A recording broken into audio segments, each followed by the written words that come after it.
మాట్లాడుమయ్యా, నన్ను దర్శించుమయ్యా. మన రక్షకుడైన ప్రభు అయిన యేసుక్రీస్తు పరిశుద్ధ నామములో మీ అందరికీ శుభములు తెలియచేస్తున్నాను. మీరందరూ ప్రభు యొక్క కృపను బట్టి క్షేమముగా ఉన్నారని ఆశిస్తూ ఉన్నాను. ఈరోజు బలపరిచే వాక్యము మార్కు సువార్త 1వ అధ్యాయము 35వ వచనము. ఆయన పెందలక్కడనే లేచి ఇంకనూ చాలా చీకటి ఉండగానే బయలుదేరి అరణ్య ప్రదేశంలోకి వెళ్లి అక్కడ ప్రార్థన చేయించుండెను. యేసుక్రీస్తు ప్రభువారు ఈ లోకములో జీవించినప్పుడు వేకువనే లేచి ప్రార్థన చేసినట్లుగా దేవుని యొక్క వాక్యము తెలియజేస్తున్నది.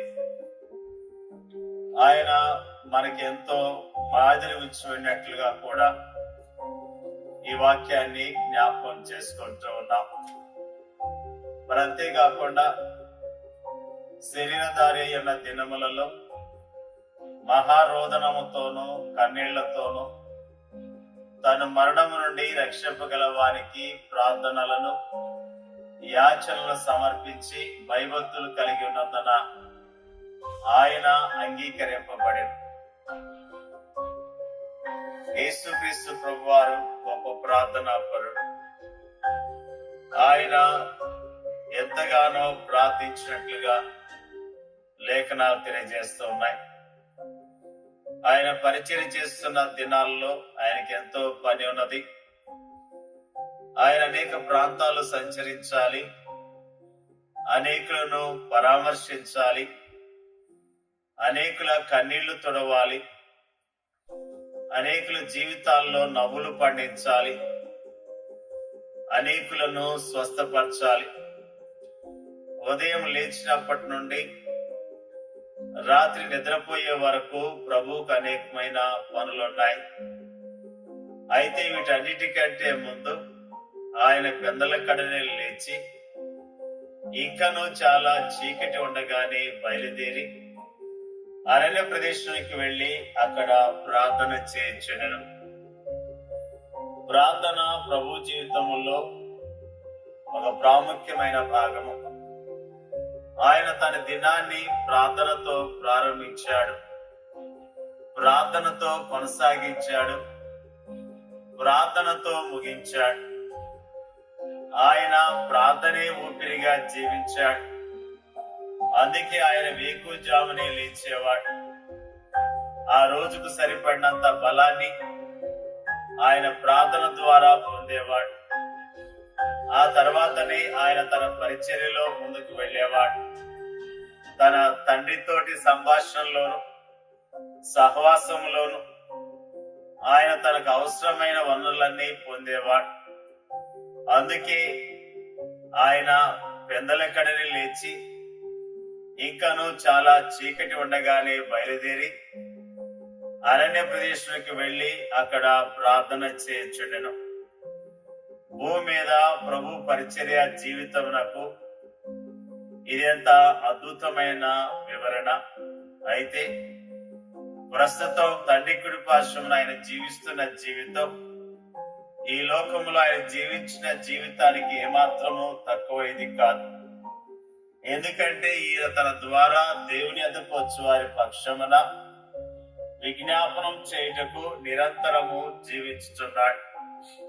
ఈ భూమి మీద ఆయన జీవించిన కాలములో అవసరతలు తన ముందుకు రాకముందే రానున్న అవసరతలన్నిటి కొరకు ఆయన ప్రార్థించేవాడు. ఇప్పుడు కూడా ఆయన అదే చేస్తున్నాడు. నేను ఈ కొరకు వేడుకొంటిని అని ఆయన పేతురుతో అన్నాడు.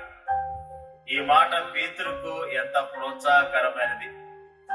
వాస్తవానికి ఆ అవసరతల గురించి పేతురు ఎరగక ముందే ఆయన దాన్ని ఎరిగాడు. ఆయన దాని కొరకు ప్రార్థించాడు. మారని మార్పు చెందని ప్రభు ఈనాడు కూడా నీ కోసం నా కోసం అదే పని చేస్తున్నాడు.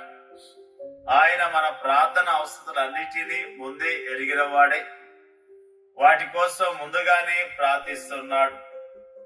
అప్పట్లాగానే ఇప్పుడు కూడా ఆయన ప్రార్థిస్తున్నాడు. ఈనాడున్న వేల కొలది విశ్వాసులు ఇలా ప్రార్థిస్తే ఎంత బాగుంటుంది. వారు పెందల కండి లేచి ఇంకాను చాలా చీకటి ఉండగానే బయలుదేరి అరణ్య ప్రదేశానికి వెళ్లి అక్కడ ప్రార్థన చేస్తే ఎంత బాగుంటుంది. అలా చేస్తే ప్రపంచం అంతటా ఎంతగా ఉజ్జీవ జ్వాలలు రగిలేవో కదా. అలా చేస్తే కోట్ల కొలది నశించిపోయే ఆత్మలలో ఎంతగా రక్షణ కార్యము జరిగేదో కదా. విశ్వాసులు ఓటమికి బదులు విజయాన్ని పొందాలంటే, నిట్టూర్పులకు బదులు ఆనంద గీతికలను పాడాలంటే వారు ఈ వాస్తవాన్ని తప్పక గ్రహించాలి. ప్రభు ప్రజల అవసరతలను ఎరిగిన వాడై పెద్దల కంటే లేచేవాడు. ఆయనకు ప్రజల అవసరతలు ముందే తెలుసు. ఆ అవసరతలు వారిని చెంతలోనికి, నిరాశ నిస్పృహలోనికి నెట్టేయక ముందే ఆయన వాటి కొరకు ప్రార్థించేవాడు. ఆయన ఆత్మల రక్షణ కోసం ప్రార్థించేవాడు. లోతైన పశ్చాత్తాప కార్యం జరిగించేందుకు ప్రార్థించేవాడు. ఆయన ప్రజల సంరక్షణ బాధ్యతలను స్వీకరించాడు. వారి సంరక్షణ నిమిత్తము ప్రార్థించాడు. దానికోసం ఆయన పెద్దల కడని లేచి ఇంకనూ చాలా చీకటి ఉండగానే బయలుదేరి అరణ్య ప్రదేశానికి వెళ్లి అక్కడ ప్రార్థన చేయొచ్చుండెను. ప్రేమైన దేవుని యొక్క ప్రజలారా, మన ప్రార్థన జీవితము ఎలా ఉన్నది? మన కష్టాలు, మన ఇబ్బందులు, మన సమస్యలు అధికముగా ఉన్నాయి. వాటిని జయించడానికి, ఎదుర్కోవటానికి మనకి ప్రార్థన చాలా అవసరం అయి ఉన్నది. చాలా మంది క్రైస్తవులు ఎవరో ప్రార్థన చేయాలని ఉత్తరాలు రాస్తూ ఉన్నారు. గొప్ప గొప్ప సేవకులకు ఫోన్లు చేసి మాట్లాడుతున్నారు. వారు వ్యక్తిగతముగా దేవుని సన్నిధిలో కూర్చొని ప్రార్థించకుండా, ప్రార్థన జీవితం లేకుండా ఎవరో పెద్దవారు ప్రార్థన చేస్తే మాకు జవాబు దొరుకుతుందన్న అలాంటి ఆలోచనలతో జీవిస్తూ ఉన్నారు. ప్రియ సహోదరి సహోదరుడా, నీ ప్రార్థన కూడా దేవుడు వింటాడు. నిజముగా దేవుని సన్నిధిలో కూర్చొని ప్రార్థన చేయగలిగితే నీ ప్రార్థన ద్వారా కూడా దేవుడు గొప్ప కార్యాలు జరిగించడానికి సిద్ధముగా ఉన్నాడు. వ్యక్తిగతముగా ప్రభు సన్నిధిలో కూర్చొని అలవాటును మనము కలిగి ఉండాలి. వేకుజామునే లేచి ప్రభు పాదాల యొద్ద కూర్చొని ప్రభు సన్నిధిలో ప్రార్థన చేసి విశ్వాసంతో మనము జీవించవలసిన వారమై ఉన్నాం. ప్రభు మన పక్షాన కార్యాలు చేయడానికి సిద్ధముగా ఉన్నాడు. మనం అడగనందున, మనం ప్రార్థించినందున దేవుడు మనకి ఏమీ ఇవ్వలేకపోతున్నాడు. ఆయన ఇవ్వటానికి సిద్ధముగా ఉన్నాడు. ఆయనకు మొరపెట్టే వారికి, నిజముగా మొరపెట్టే వారికి సహాయం చేయటానికి ఆయన సిద్ధముగా ఉన్నాడు. ప్రభు సన్నిధిలో విశ్వాసంతో ప్రార్థన చేద్దాం. ప్రభు యొక్క కార్యాలు చూద్దాం. ప్రభువుని మహిమపడదాం. దేవుడి యొక్క వాక్యాన్ని దీవించును గాక. పరిశుద్ధుడైన మా తండ్రి, నీకు స్తోత్రాలు, నీకు వందనాలు.